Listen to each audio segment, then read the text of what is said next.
இறைவனின் பரிணாம திட்டத்தில் 6 நிலைகளிலான உயிரினங்கள் படைக்கப்பட்டுள்ளன. மண்ணில் வாழும் புழுக்கள் மிக அடிப்படையான உயிரினங்களாகும். இவை ஒரே ஒரு உயிர் அலகை யூனிட் ஆஃப் லைஃப் மட்டுமே கொண்டுள்ளன. இரண்டாவது நிலையில் வீட்டு ஈ போன்ற கழிவு உண்ணும் பூச்சிகள் உள்ளன. இவை 2 உயிர் அலகுகளை கொண்டுள்ளன. அடுத்த நிலையில் தேனீக்கள் உள்ளன. இவற்றுக்கு பின் பெரும்பாலான விலங்குகள் வருகின்றன. 5வது நிலையில் காளைகளும் பசுக்களும் உள்ளன. இவை 5 உயிர் அலகுகளுடன் படைக்கப்பட்டுள்ளன. இதனாலேயே இந்தியாவில் இவை புனிதமானவையாக போற்றப்படுகின்றன.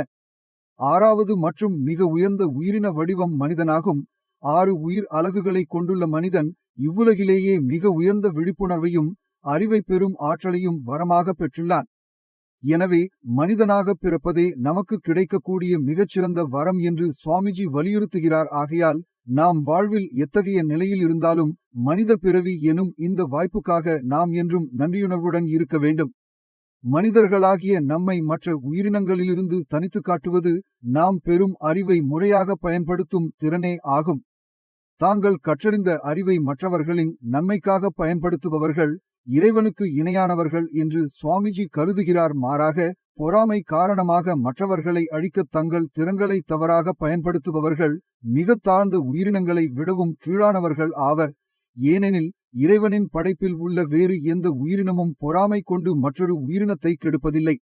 மனிதர்களாகிய நாம் அடையும் வெற்றியின் அளவை அடிப்படையாக கொண்டு நம்மை பல்வேறு பிரிவுகளாக பிரித்துக் கொள்கிறோம். வாழ்வில் செழித்து விளங்குபவர்கள் தங்கள் அறிவை மிகுந்த பொறுமையுடன் பயன்படுத்தி தங்கள் வாழ்நாள் முழுவதும் நிலைத்திருக்கக்கூடிய கலப்படமற்ற தங்கத்தை போல உறுதியான அடிப்படை வெற்றியை அடைவதன் முக்கியத்துவத்தை புரிந்து கொள்கிறார்கள். மற்றவர்களோ பொறுமையின்றி செல்வத்தை துரத்திச் செல்கிறார்கள். திடீர் ஆதாயங்களை அடைகிறார்கள். ஆனால் பார்ப்பதற்கு பளபளப்பாக தெரிந்தாலும் எளிதில் உடையக்கூடிய செயற்கை தங்கத்தைப் போலவே இவர்களும் வீழ்ச்சியடைந்து சிதறுகிறார்கள். இறுதியில் தங்கள் கவனக்குறைவின் காரணமாக அனைத்தையும் இழக்கிறார்கள். குறுக்கு வழிகளை தேர்ந்தெடுத்து தோல்வியடையும் மனிதர்கள் தங்களை விட சிறப்பாக சாதித்த போட்டியாளர்கள் மீது பகையையும் வெறுப்பையும் வளர்த்துக் கொள்கிறார்கள். மேலும் அத்தகைய போட்டியாளர்கள் ஈட்டிய சாதனைகளை குறைத்து மதிப்பிடவும் அவற்றை சீர்குலைக்கவும் முயல்கிறார்கள். நாம் ஏதேனும் ஒரு வகையில் குறைபாடுடையவர்களாக இருந்தாலும் அக்குறைபாடுகளை களைந்து வெல்வதற்கான ஆற்றலை நமக்கோ அல்லது பிறருக்கோ இறைவன் வழங்கியுள்ளான் என்பதை நாம் நினைவில் கொள்ள வேண்டும் என்று சுவாமிஜி கேட்டுக்கொள்கிறார். இதன் மூலம் நாம் தொடர்ந்து நமது இலக்குகளை நோக்கி பயணிக்க முடியும். அவர் பின்வரும் சமஸ்கிருத முதுமொழியை மேற்கோள் காட்டுகிறார்.